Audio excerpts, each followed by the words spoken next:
Hi, I'm Siddhi Pal, and today I will be talking about navigating identities for effective leadership.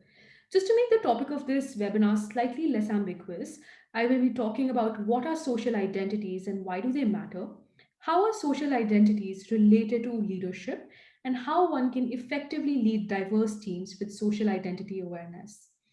I'm a 2016 global change maker, so a big virtual hug to the GCM family. I've recently graduated from LSE with a master's in organizational and social psychology, and I'm now working as the head of research and learning at a startup called Move Forward. Very simply put, Move Forward is like Duolingo for soft skills.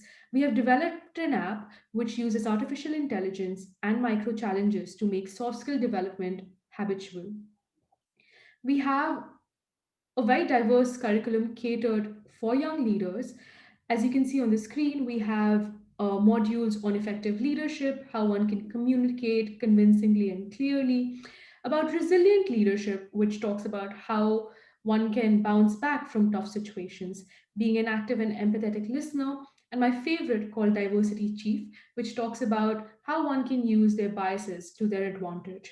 Our webinar today, which is on navigating social identities, is just one of the modules under this curriculum. Diving right in, what are these social identities that I keep referring to? Very simply put, social identities are the labels that one prescribes to themselves and others to identify them as parts of different social groups.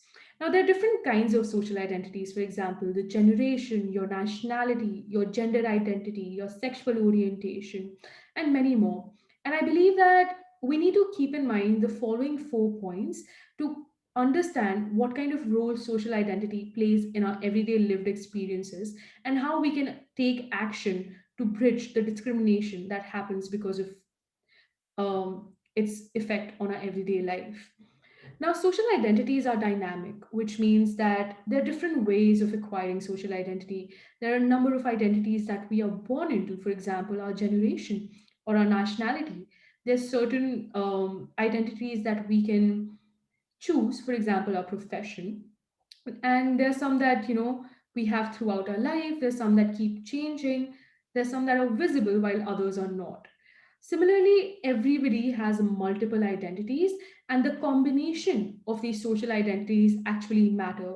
For example, a white man's experience will be different if he's straight and cisgender and rich versus another white man who might be poor, gender non-binary, and identifies as gay. Again, social identities are shaped by society. This is very important to remember. It is our social and cultural definitions that define what are the differences that make certain social groups. For example, our eye color as of now is not something that defines our social identity. However, our skin color is. And these identities can keep changing throughout time and for different cultures depending on where, again, with time, with changes in societal norms and cultures. Now, social identities can be more or less salient depending on the situation.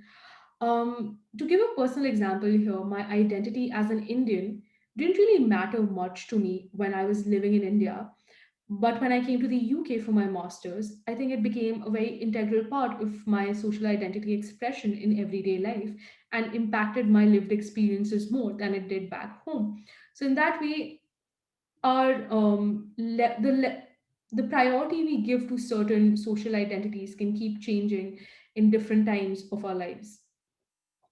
It's not tough to guess then that our social identities do matter and play an important role in our personal and professional lives.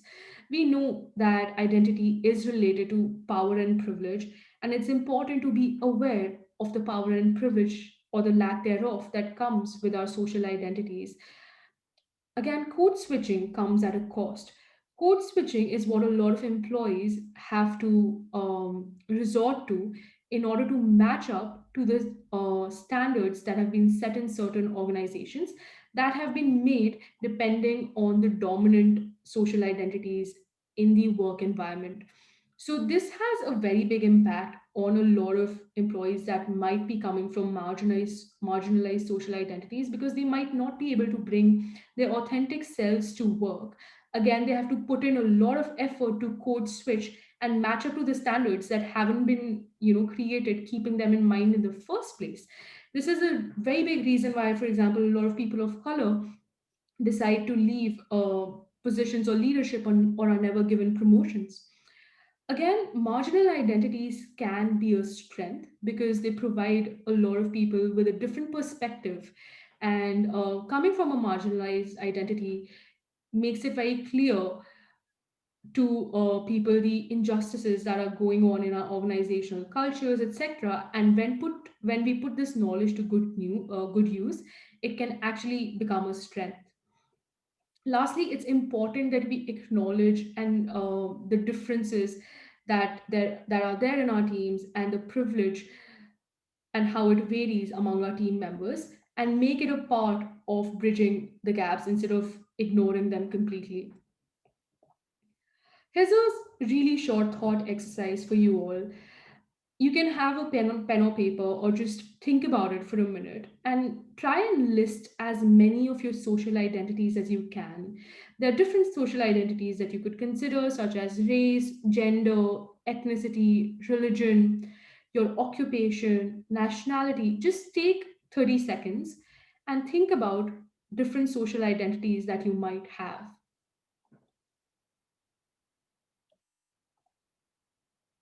When you've thought of these, take a moment to reflect and give it a moment, and think about which social identities are most central to how you see yourself as a person and why that is. Then go ahead and think about which social identities have the biggest impact on how others treat you, and why.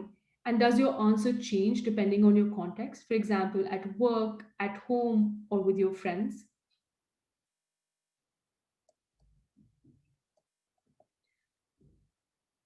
Are there aspects of your identity that you keep hidden at work? It's a very common thing for people with people to do with their sexual orientation. A lot of queer people do not want to share their sexual orientation at work. And what impact might that have on you and those around you? Are there aspects you try to make explicitly known about you? And what impact does that have on how you move through the world? It's also interesting to think about what assumptions do you think other people make about you based on your social identities, and could you be doing the same for others? Do you think you make assumptions about other people based on your social identities as well? Once we've reflected on these very, very basic questions, we should evaluate the impact our social identities have on our everyday life in terms of our access to resources and to people in positions of authority, our ability to direct our own and other people's work, our authority to make decisions, and our ability to influence through positions or relationships. This brings us to one of the last things that I'll be talking about today, which is how to lead diverse groups with social identity in mind. The first point sounds very basic. It simply says notice social identity representation at your organization, but it's something that a lot of us fail to do. It's important to pay attention to how social identities play out in your work group and organization. Is there diversity in your organization, but a less diverse group of people who are decision makers? Is there diversity for some social identities but not others? And once you notice who is missing, consider how you could increase representation among the social identities you're not hearing from. The second thing is facilitate routine contact across social identities. It's one of the simplest and best established strategies to decrease bias and stereotyping by cultivating contact between people from different social identity groups. Consider which social identity groups do not often interact in your current work structure, and how you might arrange opportunities for connection. For example, through projects, social events, retreats, or team building activities. Lastly, use your understanding of social identity to elevate equity. Equity is about giving people the resources they need to succeed, and it's an important factor when considering diversity and inclusion in organizations. Without it, initiatives can seem tone deaf. It can also be very hard to navigate. For example, when you're creating a new policy, can leveraging your understanding of social identities can help you reveal opportunities to elevate equity. For example, when you're creating a new policy, examine how it may impact people with different combinations of social identities. How would it impact people of color, or single mothers, or black women, or non binary folks? Pay special attention to social identities that may be underrepresented or oppressed, and if it seems like the policy could create an additional burden on certain groups, consider how you could adjust it and be sure to check with people who have social identities that are likely to be impacted. These and other such considerations can make a world of difference when it comes to leading inclusively and attracting, retaining, and promoting a diverse workforce.